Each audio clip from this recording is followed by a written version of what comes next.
Hello and welcome to My First Election coverage live from the Spartan Newsroom. I'm Jason Ruff. And I'm Brittany Flowers.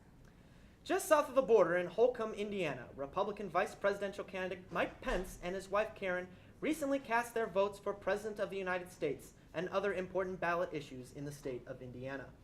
Indiana has voted for a Democratic candidate for president only once since 1964 and can be considered a Republican stronghold once again in this election cycle.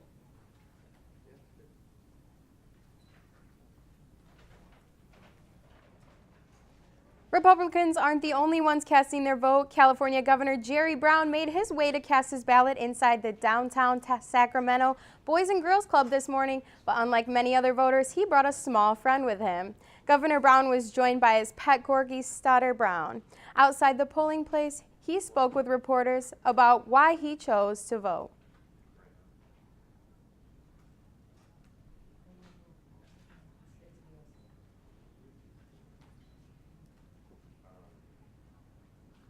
Why vote today? Because the stakes are high nationally with Hillary, very important. And here in California, we have a very important measure to vote no, and that's 53, and you can see all the people out there who don't like it. And Michigan was a part of that powerful economic. We're going to send it out to Caitlin and Harrison to give us a live look. Guys, what's going on out where you are?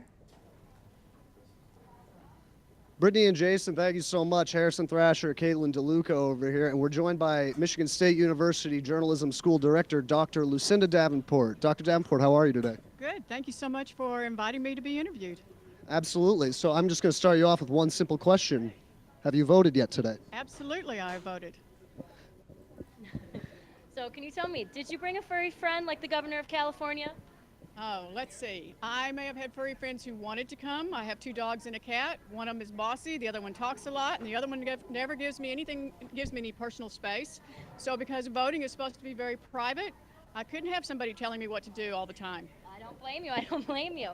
So how would you describe the voting process? Was it a little bit easier or was it more complicated than you expected? For me, it was very easy. I live in a small town southeast of the metropolis of East Lansing. And so basically I was able to drive up, walk in, probably have 3 people in front of me, and went into my process. I did make a mistake. That means that you have to start all over again. And but then I realized what the mistake was, and no problem. And everybody was really great. So I can only assume that you followed this election cycle very closely, being the director of the School of Journalism. So how do you think this election cycle has influenced young Americans to be more involved with their government and the politics? Well, I would say that probably about a year ago, 6 months ago, a lot of times when I would talk to students and say, are you going to vote? They would be saying, oh, yes, well, maybe. And now the closer we have come to the elections and the more that they understand about the different candidates, the more I have heard students say, yes, I'm voting. And so I have not come across a single young person who says that they're just going to let voting day go by. No, they're going to be active on election day. So do you think that that's a big advancement that you've seen in recent years, that more and more young people want to vote? It is. I would also say that when it comes to innovative technology, that is also something that maybe has been an influence on helping students vote and young people vote, because they're using more new technology, and so we have immediacy when it comes to social media. And so they are paying attention more to social media, and a lot of the candidates are using social media more. All right. Can you tell me a little bit, what are some of the more drastic changes you've noticed in the election coverage since last election? Okay.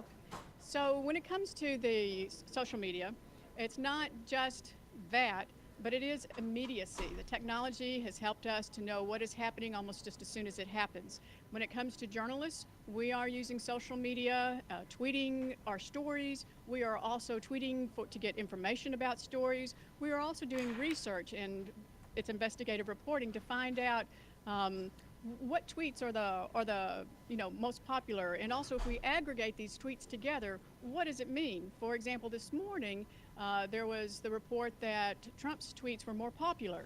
Okay, does that mean that in the afternoon, we will have Hillary Clinton's tweets more popular or not.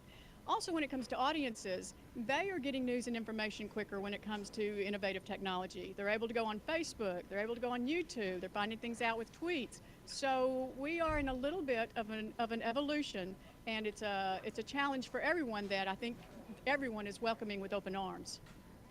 Well, thank you so much for talking to us. This has been Dr. Davenport, and I'm Caitlin DeLuca, and this has been Harrison Thrasher. Back to you guys at the desk. That's it for us. Thank you for watching this My First Election news update. Stay tuned for more election coverage coming to you live from the Spartan Newsroom. Thanks for watching.